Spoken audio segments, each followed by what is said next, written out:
हम बताऊं योगी को इनका सीएम नहीं बनाने का। मैं केला सांसद होता मोदी सरकार की, वो गिरदत्ता सरकार, क्योंकि इन लोगों ने जो बीजेपी के एमपी है एमएलए हैं उन लोगों से टिकट दे रखी जो फर्जी है। वोट तो आपने ही दिया ना उन लोगों को? वोट हमें दी, अच्छी बात है। हम तो प्रधानमंत्री से भी क्या 350 वोट दे देंगे, 350 एमपी बना के भेज देंगे अटके फिर। पर ये काले कानून और एमएसपी पे लिखित में हो जाए, लिखित में अगर कानून बन जाए वर्ल्ड में नाम हो जाएगा प्रधानमंत्री का। 26 तारीख में किसान को मुख्य अतिथि बना हुआ, उसमें रिपब्लिक डे पे। टिकैत साहब तो कह चुके हैं 26 तारीख को ट्रैक्टर रैली होने वाली है। हाँ जी, ट्रैक्टर रैली होने वाली। देखो नू बताओ उसमें इतने सारे बैरिकेडिंग कैसे तोड़ोगे फिर? इसमें सारे बैरिकेडिंग में बताऊंगा। हमारा उसमें तिरंगा झंडा लगा होगा, तिरंगे झंडे का अपमान यही लोग तो करेंगे सरकार। हम भी देखेंगे तिरंगे झंडे पे कौन तो गोली चलाओगा, कौन उस पर पानी बगाओगा। तो उससे पहले तो हम तो जेल में जाने से डरते नहीं। हमारा नाम तो शहीद भगत सिंह है जी, और हमें तो आजाद हमारा नाम हो रहा, जेल हमारी घर हो रही। और सरकार से एक निवेदन है, या तो हमारी परीक्षा ना ले और उस पर आपने नोटिस भेज दिया तो 1-2 नोटिस जाते रहते हैं। आप अपने रामदेव को भी तो संभाल लिया, उसने हमारा टैक्स छुपाने के लिए ट्रस्ट बना दिया, एयरपोर्ट भी बेच दिया जी, और वो बेच दिया क्या कहे, रेलवे वगैरह सब कुछ प्राइवेट, बीएसएनएल रोडवेज सब कुछ। यानी कि जो है ना गड्डी हो रहा है, उसका टायर भी बिक लिया, ट्यूब भी बिक ली, सीट भी बिक ली, रिम बचा है? रिम भी नहीं बचा जी। और उसमें पंचर भी कर दिया, कानून लेके तो पंचर कर दिया जी। गाड़ी का होगा क्या फिर? गाड़ी बिल्कुल झुकी तो खड़ी, गाड़ी कबाड़े में चलेगी फिर? हाँ कबाड़े में तो जा रहा हमारा देश बिल्कुल कबाड़े में जा रहा जी।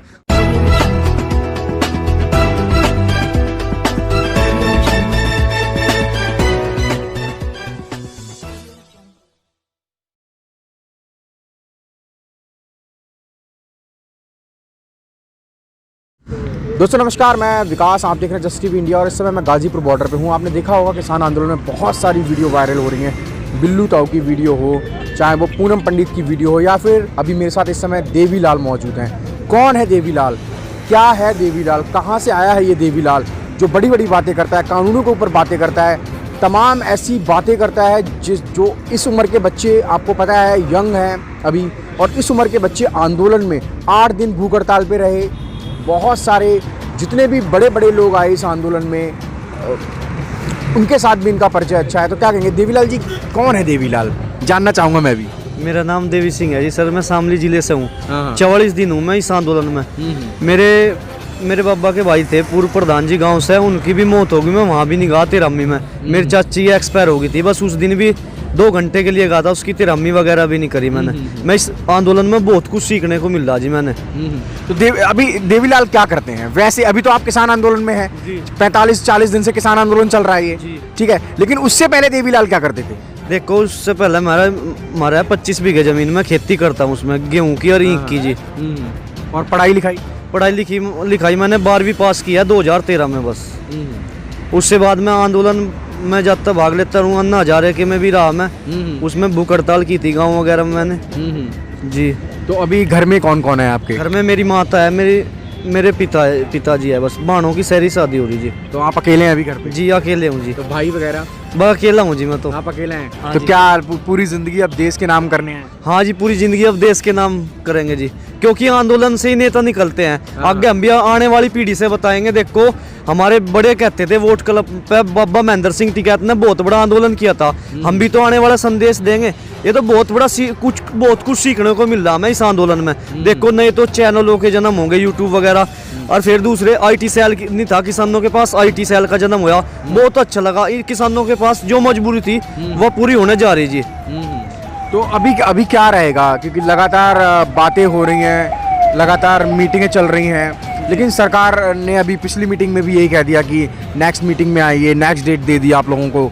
तो क्या लग रहा है, सरकार का रवैया क्या लग रहा है? क्या वो इंसाफ करेगी आप लोगों के साथ, या फिर मामला कुछ और है? सर देखो जी, या तो बिना मुकदमे के तारीख लग रही जी सरकार पे। हमें इंसाफ नहीं रहा, सुप्रीम कोर्ट हमारी सुनता नहीं, हम किसके पास जावे? CBI इनकी, नारकोटिक्स विभाग इनका, सब कुछ इन्हें खरीद लिया जी। बिल्कुल किसान आज सड़क पे है, बहुत ज़्यादा मौत हो चुकी है यार। 16 घंटे में 62 लोगों की मौत हो चुकी है। मुझे यहाँ बाइट देने से भी रोका जा रहा, पुलिस प्रशासन रोकने की कोशिश कर रहा। फिर मैंने अपने नेताओं से बात की, उन्हें समझाया इनको कि कोई बात नहीं, हमारे किसान हैं, ये कोई फर्जी किसान नहीं है। देखो पुलिस प्रशासन पर भी दबाव है नहीं, ये भी तो किसान परिवार से आते हैं। इन्हें भी कहा कोई बात नहीं बेटे, हम तुम्हारे साथ हैं, हम ऐसे नहीं रोकने के। अब क्या जो गलती होगी मेरे पे, हम तो वैसे ही सोच रहे थे आप लोग। क्या लगेगा देवीलाल एक युवा किसानों के लिए क्या कहना चाहोगे? देखा, युवाओं से मेरा एक संदेश है, जितने भाई हमारे देश के पूरे युवा है, अगर वे यहाँ नहीं आ सकते, हमारी वीडियो को देखो, लाइक करा करो, शेयर करा करो, और इस बिल के बारे में ज्यादा से ज्यादा स्टडी करे। देखो मोदी सरकार ने क्या काम करा जी, बिल लाने से पहले सुप्रीम कोर्ट की पढ़ाई चेंज कर दी, उसमें कर दी हिंदी, क्योंकि हिंदी बहुत कम लोगों के पास पसंद आती है। हमारे पुराने बुजुर्ग तो जानते हैं, अगर इंग्लिश में भी बिल होता तो लोग पहचान लेते हैं, उसका वो कर लेते हैं कन्वर्ट हिंदी में। इसलिए बिल तो इंग्लिश में ही है। हाँ, ये बिल इंग्लिश में भी है, हिंदी में भी है। ये हमारे जितने युवा है ना, उनके समझ में नहीं आता जियो, और इसके बारे में पढ़ो, बहुत ही खामियां है जिसमें। ना टिकैत साहब भी कल कह रहे थे, मैं उनसे टिकैत साहब से जब मैंने बात की थी मीटिंग के बाद, तो टिकैत साहब भी कह रहे थे कि इसमें बहुत सारे ऐसे क्लाउज हैं जिन क्लाउजेस से मतलब कुछ किसान जो है गुलाम हो जाएगा। तो कहाँ ये बातें कितनी सच हैं? देखो मत हम सच ये ऐसा है जी, यहाँ कॉन्ट्रैक्ट फार्मिंग और स्टॉक सीमा और एक एमएसपी यहाँ इसलिए नहीं चलने की क्योंकि यहाँ छोटे किसान है, लघु एवं सीमांत। 80% किसान भारत में छोटे हैं। अमेरिका में, रूस में, बड़े बड़े देशों में इसलिए कर दिया, वहाँ जमीन ज्यादा है उन लोगों पे। अगर उन पर वहाँ नुकसान भी हो जाए, सरकार भरपाई कर दे वहाँ की। अमेरिका का रिकॉर्ड उठा के देख लो, अब 42 लाख रुपए सब्सिडी है। कनाडा में देख लो 15 लाख रुपए है, 7 लाख चीन में है, 15,614 रुपए भारत में। तो भारत में नहीं कॉन्ट्रैक्ट फार्मिंग चलने की, स्टॉक सीमा देख लो। कॉन्ट्रैक्ट फार्मिंग हो, लेकिन वो जो ग्राफ है सब्सिडी का वो भी बढ़ना चाहिए। हाँ जी, देखो ग्राफ भी बढ़ना चाहिए। दूसरी बात, हम तो अपना हक मांगने रहे। हमारा एमएसपी पे आज तक जी 45 लाख करोड़ का नुकसान हो चुका है 10 साल में। इनका ही नेता था शांता कुमार कमेटी की रिपोर्ट ये कहती है 6% लोगों को एमएसपी मिलता है। आज तक भी ना एमएसपी पे कानूनी जामा पहना दो आप। ये अगर इस पे हमारे आईएएस पीसीएस देश पे इस पे बैठ कर कोई निर्णय ले, फिर उसके नीचे तो नहीं खरीदने का। किसी फसल के रेट तय हो गया एमएसपी के, अगर वो उसके नीचे खरीद देगा तो जेल होगी उसने। यह सरकार क्यों नहीं बनाना चाहती है एमएसपी पे कानून? आज तक भी हम तो कांग्रेस से भी निवेदन करें, कांग्रेस ने 60 साल हो लिए देश लूटा, और ये जो कहने विपक्ष ने भी हम ही देखेंगे हमारा बजट पेश होगा। विपक्ष तो खामोश है ना फिर आप लोगों की आवाज में। विपक्ष का आवाज उठा रहा है। मैं तो सुनो, तो वे राजनीति तो करना चाह रहे हैं, हमें उसमें हमें भी पता चल जाएगा विपक्ष हमारा कितनी साथ है। 2000 इसमें ही फरवरी में बजट पेश होगा, हमें पता चल जाएगा। अब तो अरविंद केजरीवाल भी हमारी विधानसभा में कॉपी पड़ा है, अब पता चल जाएगा विपक्ष में कितना बोल रहा है, बजट पेश हो जाएगा। उनके तो सांसद ही 1-2 हैं, देखो संजय सिंह है और एक और है। अगर जी आपसे ये नहीं कहता सांसद उसके 1 है 2 है, अगर मैं अकेला सांसद होता मोदी सरकार की, वो गिर देता सरकार। क्योंकि इन लोगों ने जो बीजेपी के एमपी है, एमएलए है, उन लोगों से टिकट दे रखी जो फर्जी है। वोट तो आपने ही दिया ना उन लोग। वोट हमें दी, अच्छी बात है। हम तो प्रधानमंत्री से भी कहा 350 वोट दे देंगे, 350 एमपी बना कर भेज देंगे अटके फिर। पर ये काले कानून और एमएसपी पे लिखित में हो जाए, लिखित में अगर कानून बन जाए, वर्ल्ड में नाम हो जाएगा प्रधानमंत्री का। और माननीय नरेंद्र मोदी जी तो लगातार कह रहे हैं ना बिल आप लोगों के फायदे में है, आप लोग समझ ही नहीं रहे, आप लोगों की आय दुगनी करना चाहते हैं। जी देखो माननीय प्रधानमंत्री जी, इस बिल के बारे में ये जो है ना बिल यहाँ नहीं चलने के। दूसरी बात एक हो रहा है, प्रधानमंत्री जी आपसे एक और रिक्वेस्ट है, अगर आपने पूरे वर्ल्ड में अपना नाम करना, 26 तारीख में किसान को मुख्य अतिथि बनावा उसमें रिपब्लिक डे पे। टिकैत साहब तो कह चुके हैं 26 तारीख को ट्रैक्टर रैली होने वाली है। हाँ जी, ट्रैक्टर रैली होने वाली। देखो नू बताओ उसमें इतने सारे बैरिकेडिंग कैसे तोड़ोगे फिर? इसमें सारे बैरिकेडिंग में बताऊंगा। हमारा उसमें तिरंगा झंडा लगा होगा, तिरंगे झंडे का अपमान यही लोग तो करेंगे सरकार, हम भी देखेंगे तिरंगे झंडे पे कौन तो गोली चलाओगा, कौन उस पर पानी बगाओगा। तो उसमें सरकार ने भी तो पता चलना चाहिए कौन राष्ट्रद्रोह है, कौन आतंकवादी है, कौन खालिस्तानी है। उसमें तो विरोध सरकार का होगा। ये तो हमारा आजादी का है। हम सरकार से एक निवेदन करें, हमारे महंत जी है जिसके उसमें उपलक्ष्य में हमें भूख हड़ताल की वहाँ सिंगू बॉर्डर पे, उन्हें राष्ट्रपति से चिट्ठी लिख के भेजी। आप इसमें जैसा जिंदाबाद हर राज्य की झांकी लिख रहा है, जैसा गुजरात की गरबाओ, तो उत्तर प्रदेश की नौटंकी है। तो हम माननीय प्रधानमंत्री जी आपसे एक अपील करें, हमारे 100 ट्रैक्टरों की मंजूरी दे दो आप हमें, हम उसमें अलग अपने हल वगैरह रैली उसमें दिखाएंगे, तो पूरे वर्ल्ड में एक संदेश जाएगा इनका किसानों का ट्रैक्टर भी रिपब्लिक डे में। भारत का किसान मजबूत है, भारत का किसान मजबूत है, और उसमें भी आपका ही पद ऊंचा होगा, क्योंकि किसान देश की रीढ़ है। जिस टाइम पे लॉकडाउन लगा था इस किसान नहीं आप देवीलाल, अभी खबर आई थी कि आप लोग आपकी जो वीडियो तमाम वायरल हो रही हैं, आपके घर पे भी रेड पड़ी है अभी। हाँ। आपके घर वालों को भी तलाशा जा रहा है, कितनी बातें सच हैं? देखो मैं बताऊंगा, तो कोई दिक्कत नहीं है, तलाशे पलाशे सो जाते रहे। देखो कोई आंदोलन करने से पहले तो हम तो जेल में जाने से डरते नहीं। हमारा नाम तो शहीद भगत सिंह है जी। और हमें तो आजाद हमारा नाम हो रहा, जेल हमारी घर हो रही, कोई दिक्कत नहीं, क्या कर सका है, जेल में तो डाल सका है। क्या होगा 6 महीने बाद नोटिस आ जाएंगे। ये बिना क्या काम करा, मैं वहाँ था जी उस दिन स्टेज पे, 1 करोड़ रुपए उन्होंने बेचारे ना दिलजीत दोसांझ ने दिए, मेरे आगे चेक दिया जी, सिंगू बॉर्डर पर था जी।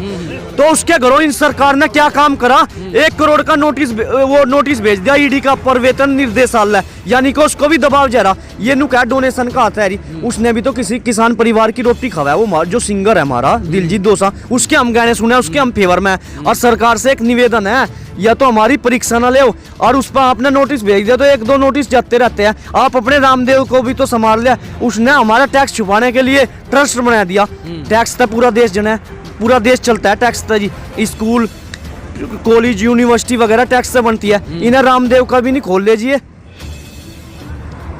तो क्या रहेगा अब आने वाला समय, क्या रहेगा किसान आंदोलन का? आने वाला समय इतना अच्छा रहेगा, बहुत अच्छा। सरकार ने है ना जड्डा हो रहा है इस टाइम, जड्डे में भी गर्मी लग रही है, एसी में भी। केसर का दूध लगातार पी रहे हैं ना आप लोग?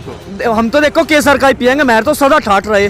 देखो ये तुम तो सोचो ना कि भाई किसान आज भी पुरानी धोती में पुराने कपड़ों में घूमो। हम तो वीआईपी है, पूरे वर्ल्ड में नाम है भारत के किसानों का। नहीं, शाम को अगर दूध और गुड़ खाएंगे तो गर्मी तो रहेगी बॉडी में। देखो आप भी पत्रकार महोदय, वो केसर का दूध नहीं, हम तो बादाम भी खुआओगे आप लोगों से। देखो जी बादाम, क्यों ये बताओ, इनका ही जी करा हेलीकॉप्टर फ्लाइट वगैरह में। अरे किसान का जी नहीं करता के, पहले जैसा किसान थोड़ा रह रहा। सरकार से एक निवेदन है, आपका ही जी करा के प्रधानमंत्री हेलीकॉप्टर वगैरह में घूमने में, हमारा भी तो जी। किसान भी घूमेगा? हाँ जी, हेलीकॉप्टर में भी घूमेगा और फ्लाइट में भी घूमेगा किसान। ये तो आधुनिक किसान है, आधुनिक भारत है जी। हमारा प्रधानमंत्री ये कहा अखंड भारत का सपना देखना चाहूँ मैं, अखंड भारत में जी भी तो किसान वो होगा। और देखो एक और बात है, हमारे प्रधानमंत्री के क्या डिजिटल इंडिया, और मेरे तो चिट्ठी लिख के भेज रहे हैं किसानों की वार्ता के लिए। बताओ कितनी शर्म की बात है। डिजिटल इंडिया जब भी तो बनेगा जब हमारे देश का युवा महिला हर चीज शिक्षित होगी, क्योंकि आज भी 50% लोग शिक्षित नहीं हुए। ये डिजिटल इंडिया को अच्छी बात है, पूरे वर्ल्ड में नाम गूंज रहा, पर उसको शिक्षित तो कीजिए। स्कूलों से शौचालय था, सफाई वगैरह पर रूल वगैरह बने जाओ। इन्हें क्या काम करा, एयरपोर्ट भी बेच दिया जी, और वो बेच दिया क्या कहा, रेलवे वगैरह सब कुछ प्राइवेट, बीएसएनएल रोडवेज सब कुछ। यानी कि जो है ना गड्डी हो रहा है, उसका टायर भी बिक लिया, ट्यूब भी बिक ली, सीट भी बिक ली, रिम बचा है? रिम भी नहीं बचा जी, और उसमें पंचर भी कर दिया, कानून लेके तो पंचर कर दिया जी। गाड़ी का हो गया है फिर? गाड़ी बिल्कुल झुकी तू खड़ी, गाड़ी कबाड़े में चलेगी फिर? हाँ कबाड़े में तो जा रहा हमारा देश बिल्कुल कबाड़े में जा रहा जी। और माननीय केजरीवाल जी, आपसे भी एक निवेदन है, अगर अब मेरी आवाज आप तक पहुंच रही होगी, केजरीवाल मुख्यमंत्री जी, आप सिंगू बॉर्डर पर जाओ, वहाँ आप लंगर भी दो, वाईफाई भी दो। अच्छी बात है, आप दान कर रहे हैं, मुझे बहुत अच्छा लग रहा। नू बताओ माननीय केजरीवाल जी, आप सिंगू बॉर्डर पर भी तो किसान है, यहाँ यूपी गेट पे, पलवल बॉर्डर पे भी है, टीकरी बॉर्डर पे भी है, चिल्ला बॉर्डर पे भी है, आप यहाँ भी तो सहयोग कर सको। आप इसी उसमें आंदोलन के राजनीतिक स्वार्थ लग रहा है क्या? हाँ जी, राजनीतिक स्वार्थ है। केजरीवाल ने अपने मुंह से खुद कहा जी, कई दिन हो गए, अब मैं 2022 का पंजाब की सत्ता, पंजाब की सत्ता नहीं, उत्तर प्रदेश की सत्ता देख रहा। और अच्छी बात, हम तो केजरीवाल आपको सीएम बना देंगे। आप यहाँ आकर हमारा किसान के नाते सम्मान कर दीजिए और आपको माला पहनाओगे। इब के बार हम बताऊं, योगी को इब का सीएम नहीं बना देंगे, हम केजरीवाल को बना देंगे। एक बार वो यहाँ किसान के नाते आ जाओ जी, कोई से बॉर्डर पर आ जाओ, जिंदाबाद। क्या रहेगा, तमाम देश के युवाओं को क्या कहना चाहेंगे, एक संदेश? मेरा देश के युवाओं से एक संदेश है भाई, यहाँ ज्यादा से ज्यादा संख्या में पहुंचे। और देखो हम उनकी भी मत में रहे घरों है, अगर यहाँ एक दिन भी टीएम दे रहा उसकी भी इतनी बड़ी भागीदारी, अगर यहाँ 40 दिन भी सहयोग दे रहा उसकी भी बड़ी भागीदारी। और देखो मेरे जितने यूनियन के नेता है, जैसे आदेश वे देंगे हम उसके करीब चलेंगे। हम शांति प्रिय, हमारा धरना चल रहा है। तो इस समय मेरे साथ देवीलाल जी थे, लगातार आपने उन्होंने आंदोलन में देखा, और बेबाकी और बिल्कुल अपनी बात को रखते हैं, किसानों की बात रखते हैं, तमाम बातें उन्होंने बताई हैं। अभी सोचना होगा उन तमाम लोगों को जो अभी भी घरों में बैठे हैं। तमाम खबरों के लिए आप देखते रहिए जस्ट टीवी इंडिया।